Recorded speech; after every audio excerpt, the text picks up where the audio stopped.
Hello, and thank you for watching. My name is Lexi, and today we're going to talk about teaching in urban schools, what students need. First, students need a curriculum shift. Teachers are seeing the same recurring failures, yet still are not changing their approach. Teachers need to bridge the gap for urban learners by addressing their specific needs. So now we need an intervention. Early learning is crucial, so the earlier we intervene, the better. If we wait too long to intervene, we lose opportunities that we never get back. When intervening early, we should target minimalizing learning and behavior issues, as well as discipline and special education referrals. When it comes to building effective interventions, social interventions are just as important as academic interventions to bridging the gap. First, we will start with academic interventions. The main focus of academic interventions is starting young with active student response and progress monitoring to help with reading. Since many students in urban classrooms have working parents who may not be able to allocate extra reading time together, peer involvement can help reach more students. Being paired with a student who is ahead or simply not behind to help with sight words and respond to student questions can help bridge the gap and work towards bringing those students up to speed.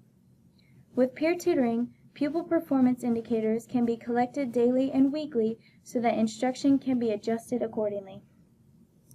Now we can move on to social interventions. Three main focuses of social interventions are going to be teacher training, small group social skill training, and individual behavior plans. With effective classroom management, appropriate behaviors for adult interaction and the classroom environment are enforced. When it comes to peer interaction, small group social skill training provides an environment where the teacher can intervene to foster appropriate peer and later on co-worker interactions. To involve the student, individual behavior plans can be enforced with functional assessments so that the student is more apt to self-regulate.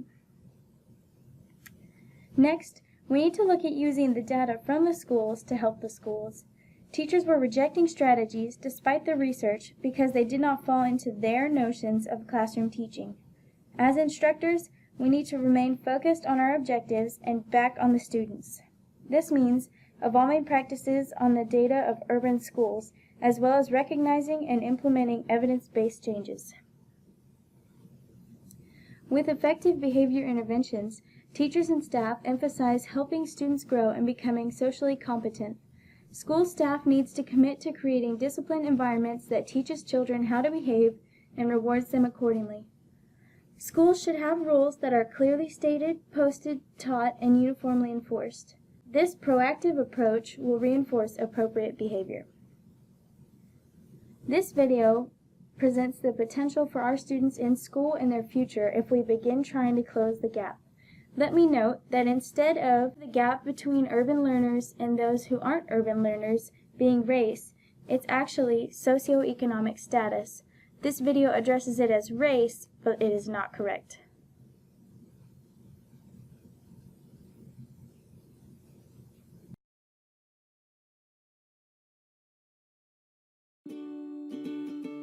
So we all know that rising income inequality is hurting working families today. But did you know that it's also putting the next generation of Americans at risk and holding back our economy? That's because all too often, children from Black and Hispanic families lack the valuable resources at home to prepare them for college and to get a good job. Children of color are now the majority of K-12 students in the U.S. and will play a major role in our future workforce.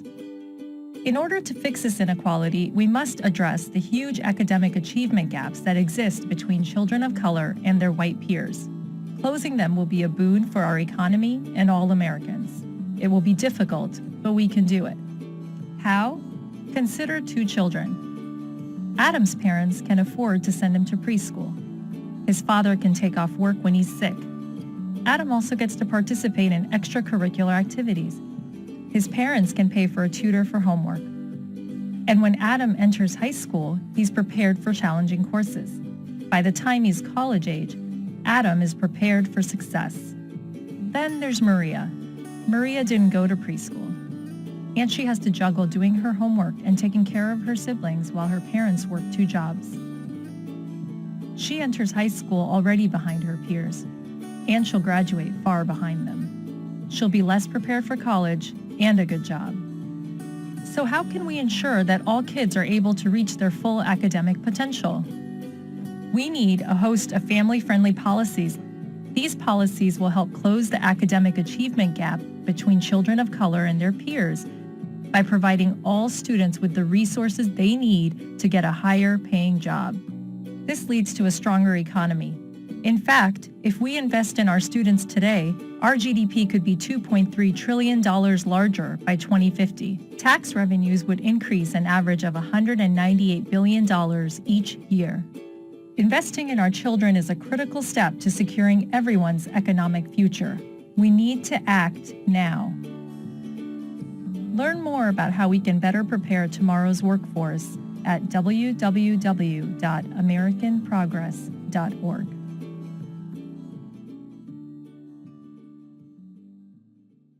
You can see, the impact we make on our students not only carries on throughout their lives, but ripples into the future of our economy.